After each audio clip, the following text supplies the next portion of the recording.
Alan, and today I want to talk to you about the unemployment of 33 million. Ouch, that is really hurting. Uh, so, what are you going to do? What's your plans for this economic stress that is being placed on the economy as we speak because of the pandemic that is taking hold, that has taken hold of the whole country. So, we have. It's unfortunate because we had a great economy. People were doing very very well. Businesses were making money. People were being hired. Unemployment rate was dropping dramatically, and then we had the pandemic, the COVID-19 pandemic, which is serious. But I think the unintended consequence of that was the shutdown of the economy, the forced shutdown of the economy. And when that happened, people began to lose their jobs, and they began to file for unemployment. And now, over 33 million people so far, and it's been only a month and a half, and over 33 million people have lost their jobs thus far. Now, with the numbers, the percentage rate of those who are working, or those who are age level where they can actually work, versus those who are unemployed, the numbers probably come out to about, I don't know, 13, 14, 15% of the working population that's unemployed. But if you were to put those numbers and you would use the Great Depression way of how they calculated it back in the day, that unemployment rate would actually be now would be probably closer to 27% of the workforce. So you can imagine that if we were to really use the Great Depression levels of the Great Depression, we would have nearly a 27 or above 27% unemployment rate. In some states, depending on where you're at, that number could be just as high, like 24%, 25% of the population not being able to work because of the COVID-19 pandemic. Now there are people out there that say, well, it's justified because we're trying to save lives, and if people would actually wear their mask or do the social distancing, then opening the economy back up would not be an issue, that kind of thing. But you are doing more damage, you are doing more harm by not opening up the economy than you are keeping it closed. And it's just not an American problem, it's now a global problem where the economies of so many countries in this world are now suffering because they forced the shutdown of their economies. And because businesses are not able to stay open, they're not able to pay their employees, they had to lay them off. And because they laid them off, now people are not making money, or they're going to the unemployment, and they have to rely on the government to pay them. And then next thing you know, they're getting unemployment check, which is better than nothing, I guess. But the thing is, people are unemployed; they're not able to work, and unfortunately, this is what many in the political hemisphere are saying the new norm. No, it does not have to be the new norm. The new norm can always be what we always had before, and that is a thriving economy, an economy that utilizes the skills set that you have when you went to college, or didn't go to college, whatever, how you obtain your skill set, and you worked hard with your hands and your mind, and then you made money to provide for your family, and then you are able to do the things that you are able to do because God has given you the ability to go to work. So what happens if people are not able to go to work? Well, now you're seeing what's happening in America, where people are protesting. They're protesting at the state capitals. They're protesting at the city halls because they want to get out and work. So what happens? So because of these draconian measures, now you had a woman who defied orders to stay closed and open up her hair salon. And guess what? She was arrested because she opened up her hair salon because she needed to feed her family, and the people that worked for her were also needed to make money in order to feed their families. And yet she was arrested. She refused to uh, apologize because the judge was trying to force her to apologize for what she did. She refused. She was found in contempt of court and jailed, and now the Supreme Court of Texas has released her. Well, that's not it. That's not the only thing that is taking place. You also have New York City that is telling people that they have to stay home, they cannot work, and then they also they're not allowed to go out and protest. Well, that's a First Amendment right. If someone wants to go out and protest, that is their God-given right. That is a constitutional right, regardless of what we think. That they're not going to be practicing putting on the face mask or the social distancing. You know, we live in America. We're in a free country, and as a free country, there are responsibilities as free people that we have to take. Now, you hope that people will be responsible enough and they would protect themselves and others. But if they don't, we still have a constitutional right. Now you also have what's going on in California, and in California they are trying to force. LA is trying to force hotels into keeping the homeless in their hotels. Okay, and the hotels are saying, no, we don't want them. So the LA government says, well, if you don't keep them in there, then we are going to shame you by listing your name. And then we might just go ahead and commandeer your business and use it for our own purposes.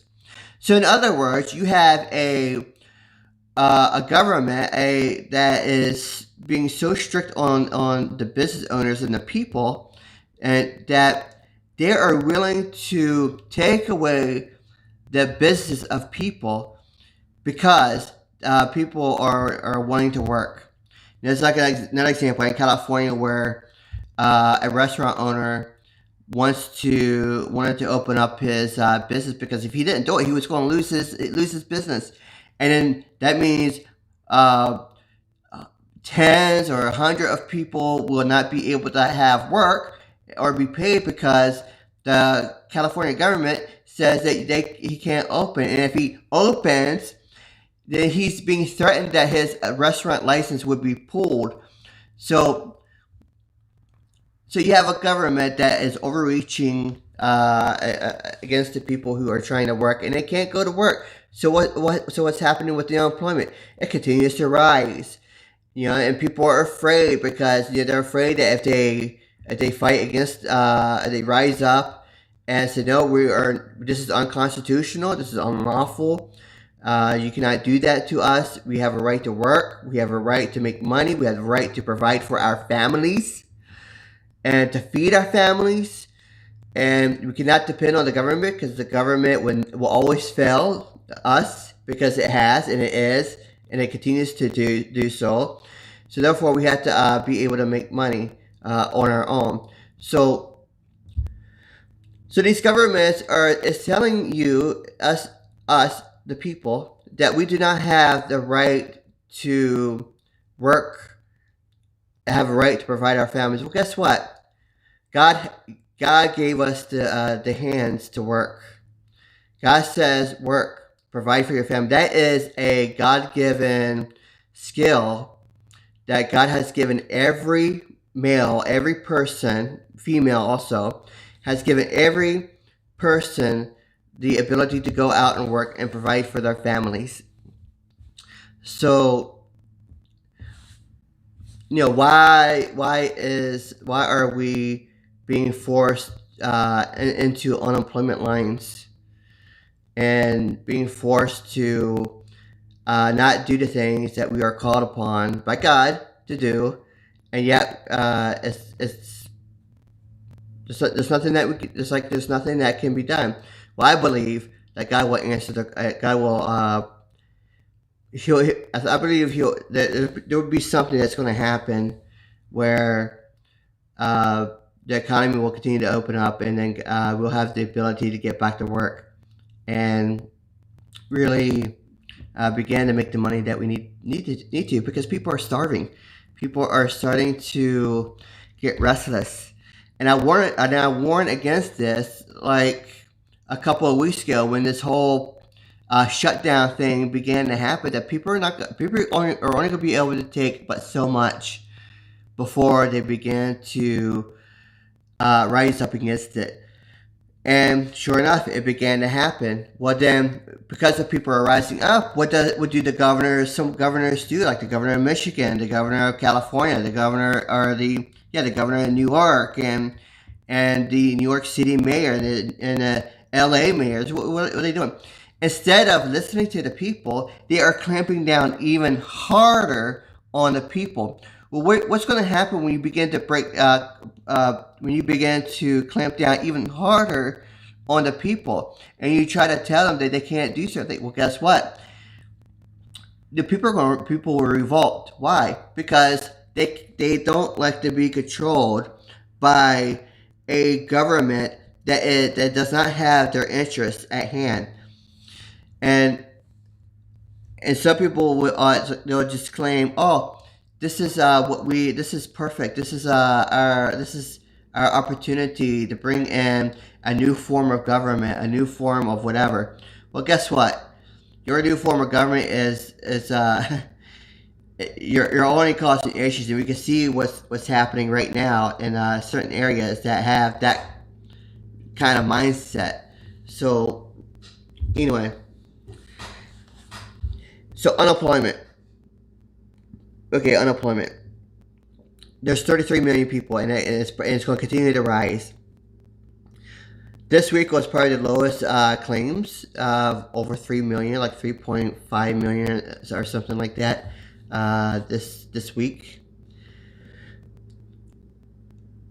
Do you think that the economy will bounce back once the economy is open up? And why is it that so many people, or certain people in government, are so bent on keeping the economy closed? Common sense tells you that the longer you keep the economy closed, locked down, the harder it's going to be for that economy to come back up. And you want to talk about Great Depression? Well, this could be greater than the Great Depression, because you are the forced lockdown of the economy has caused so many people to become unemployed that number, it continues to rise each week. We could be looking at, we could be looking at over half the workforce being unemployed. If the lockdown continues, because businesses cannot operate when they're not able to operate. They cannot keep paying people if they're not making money. They have to be able to make money in order to be able to pay the employees that they have. And then when you have a partial shutdown, they can only hire or keep a certain amount of employees until they're able to be in full again. Then they can start, operating more, helping hire more people, and then the workforce people get back to work.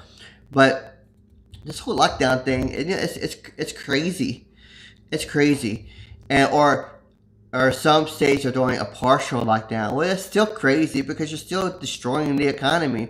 It's not as bad as the ones that have a full lockdown, but it's still pretty bad. And so you have to begin to really think about what you are going to do and how you are going to respond to this type of situation that we are in right now, because there's no guarantee at this very moment that the economy will be boosted back up to the point where we are all comfortable again. You have to be able to begin to make measures that will really help you in the years to come. So, if it's great if there's a V, right? If the economy, like, we're tanking it, and the economy, as soon as everything is fully open, it shoots right back up. That's great if that happens. Or you have the big dip and it shoots up a little bit, but then it kind of flattens out and is a gradual, or it's more like a Nike check mark. You know, you don't know. You don't know what's going to happen. You don't know that if in September, like I say, everything is open back up before September. You don't know that the stock market and all this other stuff will continue to have its good days. It could be that the real estate market just completely crashes because no one is buying property anymore. No one is buying houses because they're afraid that if they were to buy a house or a property, that they would not be able to afford it because they don't have the job. They don't have the money that's coming in to support their family. So they have to think about supporting and keeping alive versus buying something that they really want. The same thing with cars, automobiles. Part of what I do is automobile work. Well, there's no guarantee that automobiles that industry will continue to be afloat. If we continue to be locked down, even if we do open, it can still be on the lower end for a while. And the same is true with banking, the loans. That like a lot of these small banks, they're suffering now, and there's no guarantee that they will have the money to be able to loan to you in the coming months. There's no guarantee that it will be there. There's no guarantee that the government can continue to print money and then stay afloat, without going bankrupt because of the inflation that continues to rise.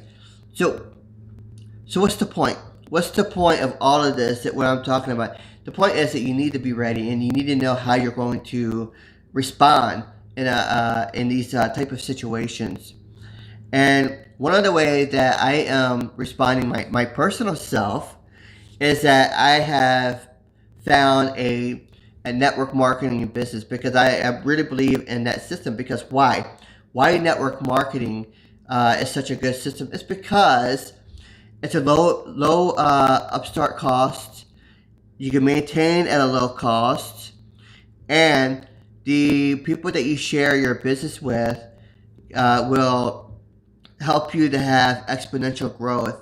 And then it's like having a franchise, right? You have a franchise, and then you're getting money built up. And then those people below, they can do the same thing.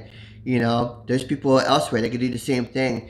So network marketing is a very good business to be able to have a stable income and a stable growth during these uncertain times. And I would encourage all of you to find a good network marketing. And that's key. You need to find a good network marketing company, because not all network marketing companies are the same, and not all have good payment plans, stuff like that. So you have to do your due diligence as well. But so that's why I encourage you to do that, because it's a great way to make money, and it's a great way to maintain a good income once you get to a certain point in your business. So with that said, if that is something that you would really like to know more about, especially what I do, then feel free to contact me, and I will definitely share with you what I do, because I believe I have a very good product, and one that is actually very relevant right now, and it's a good time to do the business that I have, actually. So anyway, If you're on D Live, if you're on Periscope or YouTube, you can message me at CHADHEWALLEN at gmail.com. CHADHEWALLEN at gmail.com. Or if you're on Facebook, you can look at me up at Chad O. Allen, and I will be there. And you can just message me, and I will get back with you, as soon as possible. Of course, if you're on YouTube, Chad Allen page as well. Twitter, Chad Allen page, and so that's tends to be my my social network name, and you can find me there. And I look forward to hearing from you. And I hope you enjoyed today's live call. If you enjoyed it, you can share it, and feel free to give me a thumbs up, a thumbs down, whatever, how you feel about what I talked about. I appreciate your feedback very, very much, and I look forward to seeing you soon. All right, take care. Bye-bye. God bless.